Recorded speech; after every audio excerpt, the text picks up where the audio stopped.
अरे कौन है? बड़े से दुनिया के बड़े से देश, भारत के बड़े से राह, डीजे रंजीत मोरगांव, छत्तीसगढ़ के बड़े से गांव, डीजे रंजीत मोरगांव, के बड़े नाम।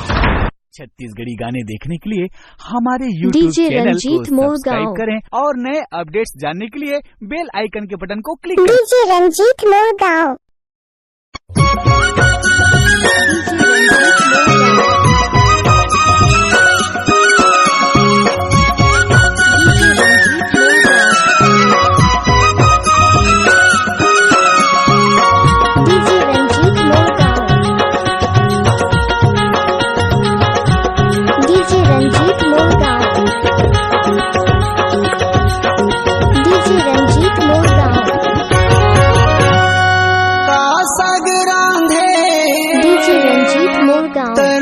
चीखना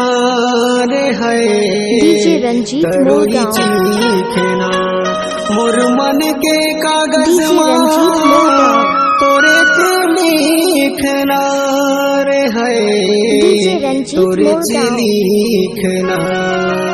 सुनत डीजे सदा रंजीत मोरगांव, ए जहुरिया के बोली रे हिलू हिलू डीजे मारे रंजीत मोर मोरगांव, जीवाला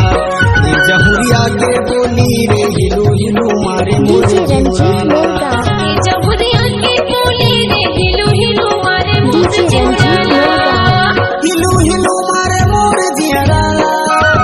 हिलू हिलू मारे मोर डीजे जियारा रंजीत मोरगांव, हिलू हिलू मारे मोर जियारा हिलू हिलू मारे मोर जियारा डीजे रंजीत मोरगांव, ए जहुरिया के बोली रे ए जहुरिया के डीजे बोली रे रंजीत हिलू मोरगांव, हिलू मारे मोर जियारा जहुरिया के बोली रे हिलू डीजे हिलू मारे रंजीत मोर मोरगांव, जीवडाला